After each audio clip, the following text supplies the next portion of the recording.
siūlyčiau atkreipti dėmesį daugiau į vokiečius. Va. Toj situacijoje, va, kada Europos Sąjunga, kažkodėl tai jie vieni. Va. Jie sugeba gyventi, jie sugeba dirbti, jie sugeba viską logiškai susitvarkyti ir dar kitiem padėti. Tai kaip čia yra? Gal reikėtų iš jų ir pasimokyti? Man ašaros jau bėga, atsiprašau. Pietų Vokietijos miestelis užmigo. Čia net nebestojo jokie traukiniai. Prieš gerą 10 metį tuščias jis liko, kukavo seneliai vieni vakarais.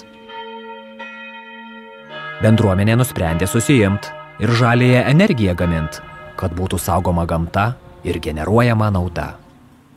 Kur akys mato ant stogų, baterijų visur gausu. Energijos sutaupę ūkį, parduoda ją gyventojai kolūkiui. Kokiam kolūkiui, ką čia šnekat? Energija laidais į tinklą teka. Bendrasis tinklas superka ją brangiai, šalies gyventojai tas išlaidas padengia. Pakinkę saulę padėjėją, bendruomenė pakinkė vėją. Įsteigė keletą bendrovių statyti vėjo jėgaines panoro, bet investuoti neleido svetimiems, kad pelnas liktų tik saviems. Turistai iš rajonų gretimų norėtų bokštų panašių. Jiems verslo modelis patinka. Turistus myli šeimininkai. Į mero biurą atsigrūdo štai delegacija net iš Bermudų. Juokauju žinoma šiek tiek. Filipiniečiams reik padėti. Labiausiai domina juos vištos, kurios po gardą laksto linksmos, o kai praalksta, tai sugrįžta kiaušinių dėti į savo lizdą. Nors peizažu jie nesidomi, garde galvijai meiliai stovi. Erdvu, šviesu ir šieno daug, gali žiemos ramiai sau laukt. Šienelis kvepia kaip medus. Gal ši panelė neuždus? Šis vyras turi rimtą ūkį, bioreaktorių prižiūri.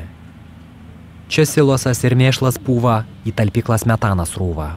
Taip dujos virsta šiluma, taip mėšlas tapo pažanga.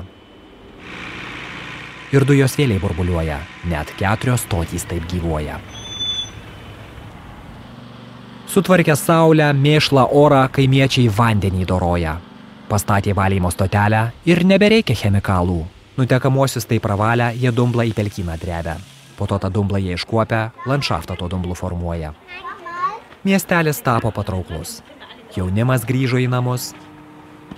Yra kur mokytis, kur dirbti, vaikų darželis kviečia gimti. Čia vaikšto 20 vaikų. Kiekvienas jaučiasi svarbus. Net jeigu vaikas ir norėtų, tai susižeisti negalėtų.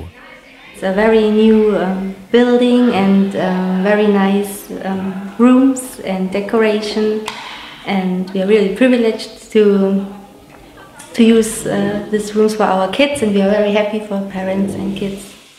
Čia grindį šiltos dideli langai ir kriauklės čia ne per aukštai. Altogether it's 2 groups and 10 in one group and 11 in the other group. Is it expensive to put the child into your care?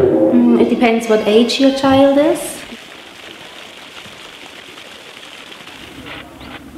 3, 2, 1, go!